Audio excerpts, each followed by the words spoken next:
제4화 한 회장 전 상서. 하늘 같은 한 회장께서 비단 멍석 깔아주신 점 하늘 위에 뜬 구름같이 고맙게 생각하고 있사오나, 소인 멍석머리에 슬그머니 나타나 내가 바로 파랑이요라고 해봤자 네가 파랑이라 할 수 있는가?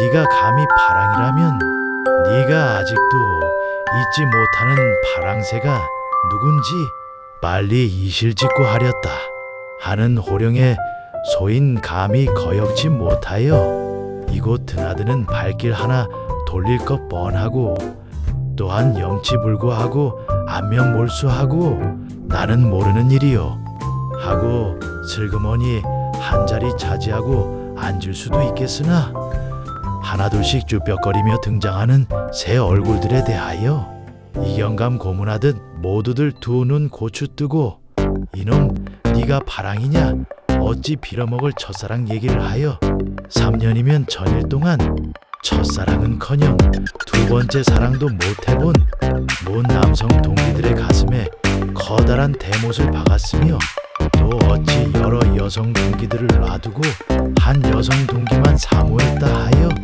다른 모든 여성 동기들의 오금을 저리게 했는고, 네 죄를 네가 알렸다 하며 쏘아붙일 눈초리에 동기인지 나발인지 내 다시는 거기 가나 봐라 하며 발길 돌릴 여러 죄 없는 친구들의 원성이 두렵사와 소인 아직 대명천지에 등장할 때가 아닌 줄 알고 잠깐 물러나 있겠사오니, 부디 새로운 돌 빼려 하지 마시고 일식삼찬 진수성찬에도 감지덕지하며 조국 안보 굳게 지키는 까까머리 총각사병 생각하시고 40-50 인생 고비에 부모 건강, 가정평화, 나라 부강 생각하시어 20년산 양주 두끼 대신 한 잔, 두 잔 건강주에 우리 동문 가정마다 웃음의 꽃 활짝 피게 해 주옵소서.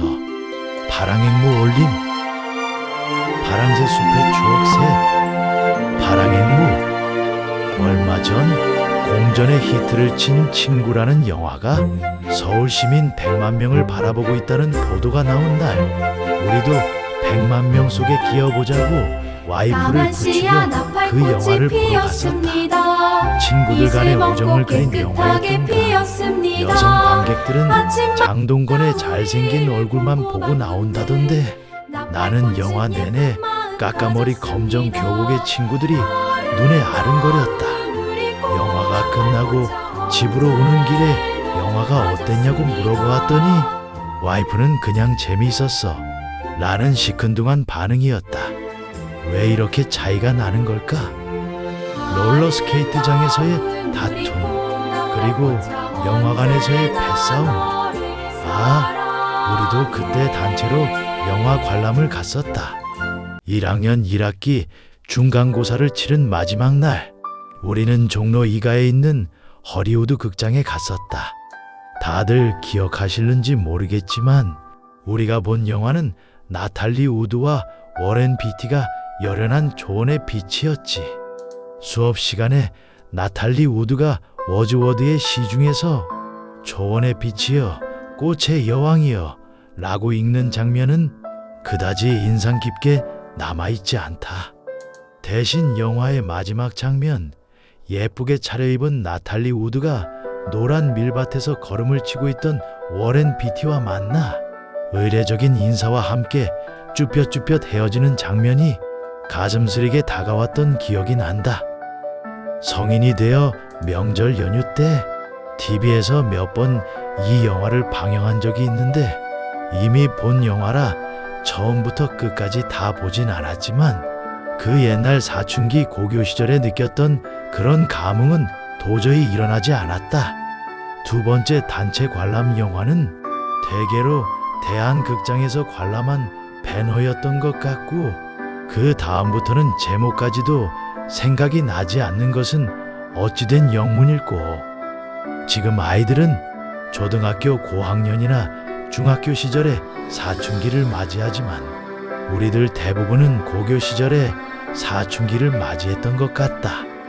그래서 이성에 대한 막연한 호기심으로 여학교 주변을 기웃거리기도 했는데, 특히 지금 LA 특파원으로 있는 정봉철 군의 꼬드김으로 나는 금남의 구역에서 금남의 예외가 인정되는 여자 고등학교의 문학의 밤 행사에 참석했다.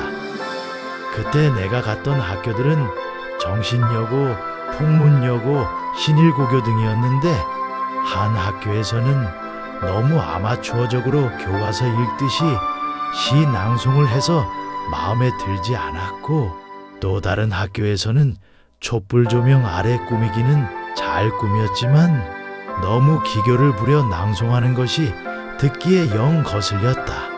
한편 신일고교에서는 행사 도중 찬조 출연으로 3인의 관악기 연주가 있었는데, 한 연주자가 정상적인 소리를 내지 못하고 계속 삑사리를 내었다. 그리고도 끝까지 부르려는 노력이 가상하여 다들 손뼉을 힘차게 쳐주었다. 금남의 땅에 있는 도서실의 출입은 주로 3학년 때부터 시작되었다. 여학생들이 우글거리는 3층에 올라서기가 영 쑥스러웠기 때문이고, 또 1학년 초 도서실에서 책 몇 권 빌려본 적이 있지만 책이 그다지 많지 않았으며 특히 볼만한 책은 별로 없었기 때문이다. 그때 도서반원으로는 이원호 군과 심태규 군, 심재호 군 등이 있었고, 특히 나에게 처음 책을 대출해 주었었던 김명희 양이 든든한 보디가드 2명을 거느리고 있었다는 사실을 안 것은 졸업한 후의 일이다. 앞서도 추억해 본 바와 같이 우리 학교 도서실은 남녀 7세 부동석이라는 전통을 굳게 지켜나왔다. 그런데 남학생 자리와 여학생 자리의 접경 지역을 그대로 두면 남녀 간의 어깨를 부딪히는 불상사가 생길 수 있었다. 그걸 막기 위해서 경계 위치에 있는 책상을 마주 앉게 만들었다. 다만 서로 눈이 맞는 불상사를 염려해서인지 중간 위치에 거대한 담장을 세워놓았다. 그 담장이 마치 휴전선 철책을 연상시켜서 쓴웃음이 났었다. 그런데 그 책상의 남학생들 자리는 대부분 비어 있었는데 여학생들 자리는 가끔 임자가 있었다. 어떻게 알았느냐고. 미안합니다. 책상 밑으로 미끈한 다리를 훔쳐봐서 이런 현상을 보고 일부 말하기 좋아하는 사람들이 부고 남학생들은 유약하고 여학생들은 대범하다고 하지 않았을까? 도서실에 얽힌 또 한 가지 이야기. 이건 밝히고 싶지 않은데 밝혀야 하나 말아야 하나. 그때 우리가 앉던 의자는 딱딱한 나무 의자였다. 그리하여 하체를 따뜻하게 보존해야 하는 일부 여학생들은 집에서 폭신폭신한 방석을 가지고 와서 깔고 앉았었지. 3학년 2학기 때였던가 여학생이 사용하던 방석을 깔고 앉으면 공부가 잘 된다는 입소문이 퍼졌다. 그래서 몇몇 친구들은 별다른 죄의식 없이 여학생 방석을 가져와 깔고 앉았지. 어떻게 가져왔냐고? 아시다시피 9시 30분부터 10시까지는 모두 우리들 세상이었으니까 임자 없는 방석이 있네 라며 들고 오면 그뿐이었다. 며칠 후 도서실 여학생 자리에서는 대부분의 방석이 사라져버렸다. 파랑행무는 가져왔던 것 같기도 하고 가져오려 했으나 때를 놓쳐 못 가져온 것 같기도 하고 범죄의 의도는 분명히 있었음을 인정하며 이제 와서라도 백배 사죄함. 돌이켜보면 그때 멋모르고 했던 이런저런 행동들이 나의 사춘기를 살찌게 했던 것 같다.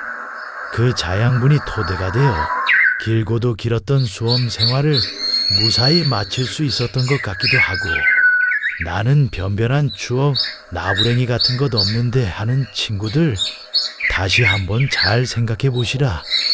무언가 가슴 찡한 일들이 떠오르리라 믿는다. 그 당시 우리들은 지금의 우리가 할 수 없는 많은 일들을 앞뒤 재지 않고 물불 가리지 않고 할 수 있을 정도로 순수했었으니까